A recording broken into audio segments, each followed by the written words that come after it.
Hello po mga kabatchoy, kamusta po kayo? Sana po ay nasa mabuti kayong kalagayan dyan sa Pilipinas or kung nasan man po kayo. Ngayong pong araw na to, bali magpe-prepare po ako ng pang-lunch namin ni Mrs. Natakam po kami sa steamed fish. Kaya ngayong araw pong ito, samahan niyo po ako sa aking pag-prepare at pagluto ng steamed bangus. Yan mga kabatchoy. So ito po yung ating ingredients na gagamitin sa ating steamed bangus. Para sa amin po ni Mrs., nag-prepare po ako ng medium-sized na bangus po. Nalinis na po yan. At ang ipapalaman po natin mamaya dyan ay ito pong sibuyas, kamatis, naputol na rin po yan, at ng luya. Mamaya po itong tatlo, pagsasama-samayan po natin yan at gagamitin natin ang palaman sa ating steamed bangus. And then, kailangan din po natin ng crushed black pepper, ng asin, at ng toyo po. Yan. Pampahid po yan sa loob ng bangus. At syempre, pag gumawa po tayo ng sausawan mamaya. Kakailangan din po natin ng panali mga kabatchoy para i-make sure na hindi po mawala po yung palaman at masiksik po yung laman po at para lumabas po yung lasa at ng aluminum foil. Alright mga kabatchoy, ito po ang ating mga gagamitin sa pagluto ng ating steamed bangus. So ang gagawin po natin mga kabatchoy ay ihahalo lang po natin itong lahat ng itong ingredients dito po sa ating bowl po. At yan po yung gagamitin natin na palaman para sa ating steamed bangus. Yan.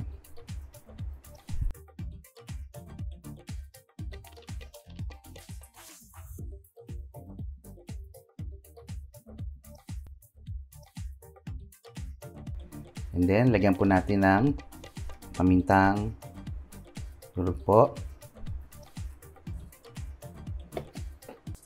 At siguro mga 2 pinches po ng asin. Ito po yung gagamitin natin ng palaman po sa ating steamed bangus. Yan po yung lalagyan natin sa loob mga kabatchoy. Haluin lang po natin yan at pwede na natin ilipat dun sa ating bangus mga kabatchoy.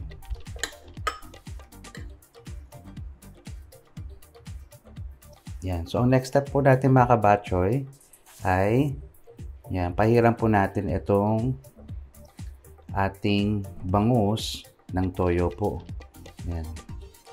Dagdag pampalasa yan mga kabatchoy. Yan.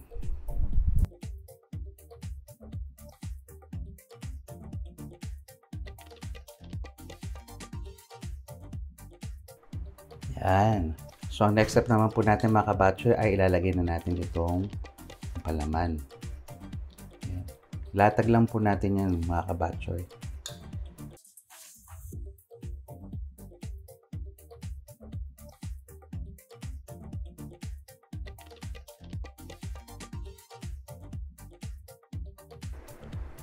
Yan. So mga kabatchoy, tapos na po nating talian yung ating pinaprepare na pagkain. And then nakasiksik na po dyan yung palaman na sibuyas, tomato po, at yung luya mga kabatchoy. Alright. Bago po natin balutan, pwede natin pahiran ulit ng konti toyo mga kabatchoy. Alright. Then, pwede na po natin siyang balutan mga kabatchoy.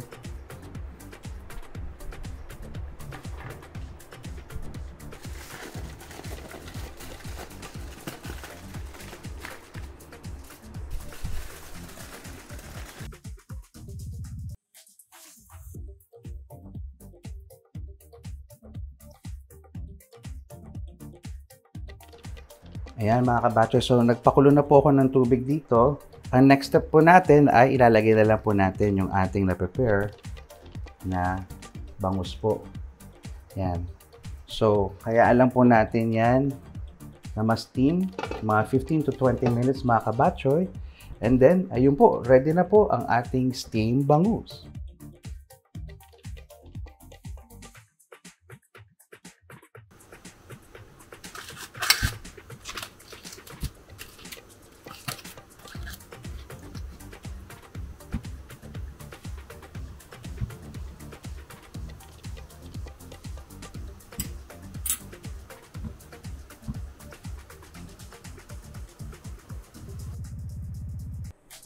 Yan mga kabatchoy. Tapos na po tayo magluto ng ating steam bangus mga kabatchoy.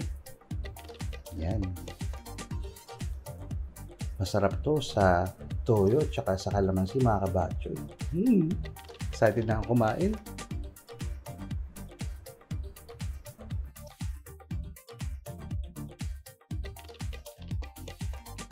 So yun po mga kabatchoy, nakita nyo po kung paano po ako magluto ng aking version ng steam bangus.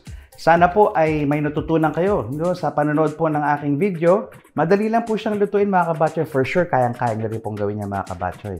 So hanggang sa muli po mga kabatchoy, please keep on watching, liking, and subscribe po sa ating YouTube channel. Maraming salamat po mga kabatchoy. Bye!